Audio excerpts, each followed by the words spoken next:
The Christmas Wish by Lori Evert.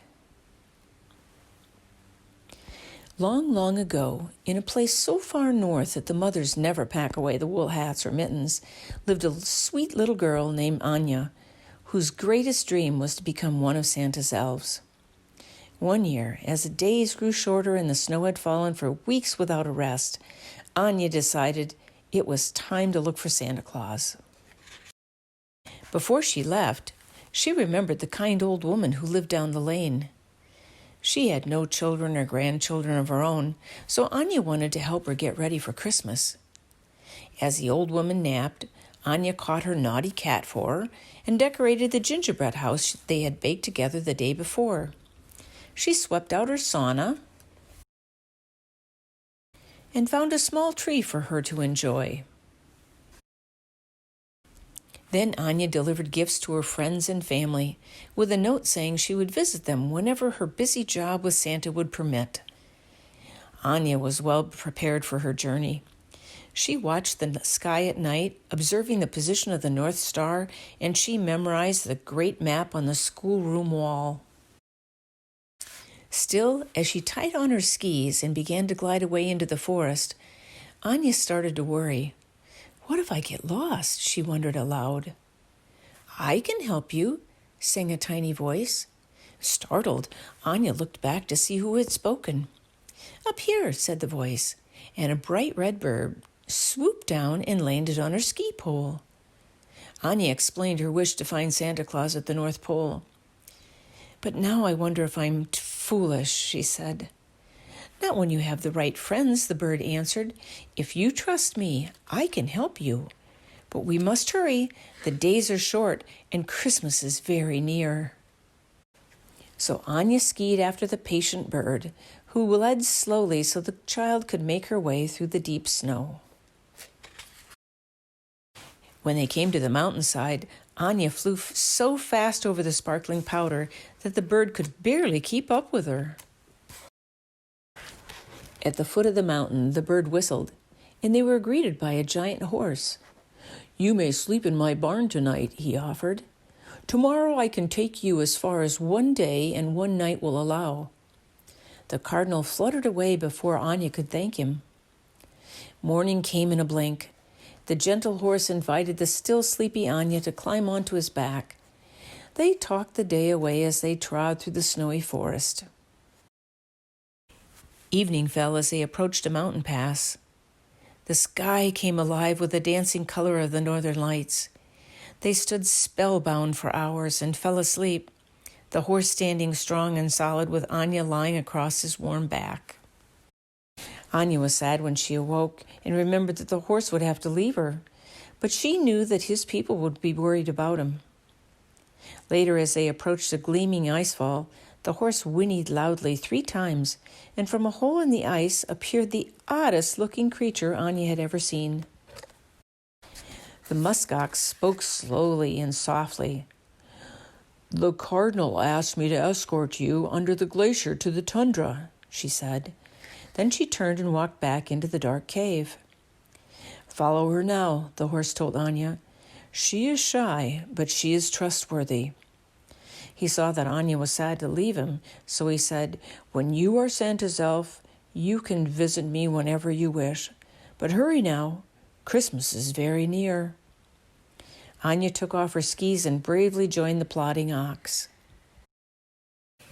The cave was dark as night as Anya followed the ox downward, and luminescent blue as they climbed up the trail of ice and stones. And when they emerged, Anya saw a tremendous fur blanket lying on the ground in front of her, and just as she was ready to collapse into its warm folds, it shifted. It rose. It wasn't a blanket. It was an enormous bear, just like the ones in the tales her father told around the fire. After Anya had thanked the muskox for her help, the bear spoke. I have come to take you north across the tundra, he said in a deep, soothing voice. You may ski or ride as you wish, but we must hurry. Christmas is coming soon. When they stopped for a rest, Anya found a small book in her pocket. And in the day's last light, she read a story to the bear about a troll and 3 silly little goats. The next day was bright again. Anya skied, then rode on the bear's back. He was great company. They sang songs and made each other laugh. They reached their destination early. Anya had no idea how the bear could tell this spot from any other, but he told her they would be meeting a friend at this exact spot. "Since we have time, let's take another rest," he said, and Anya curled up into the bear's softness and slept without a dream. They awoke to a jingling, jangling sound. Sleigh bells! Anya and the bear looked up. A reindeer landed right in front of them. "I'm so glad I found you," the reindeer said. "We must run, for I am too tired to fly." Anya felt sorry for him. He looked exhausted, and as she took his harness off, she remembered an apple she had brought and offered it to him. The reindeer thanked her as he happily ate the apple. Anya hugged the bear goodbye, and then she put her skis on and set forth with her new friend. At first, Anya tried to ski behind the reindeer, but he was much too fast, so Anya asked him to tow her. It was as close to flying as she'd ever been. Anya skied that way for many miles. Just as she began to worry that she could not hang on any longer, the reindeer called, "Hold tight!"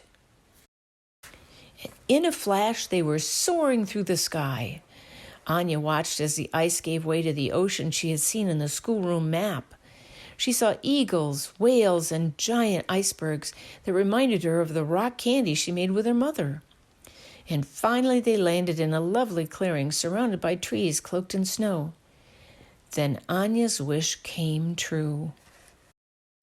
Santa Claus appeared. He lifted Anya onto his knee. "Welcome, Anya," he said. "I have been waiting for you. You are an extraordinary little girl. While there are many children who wish to be one of Santa's elves, you are the first to come this far, and you are already my most important helper.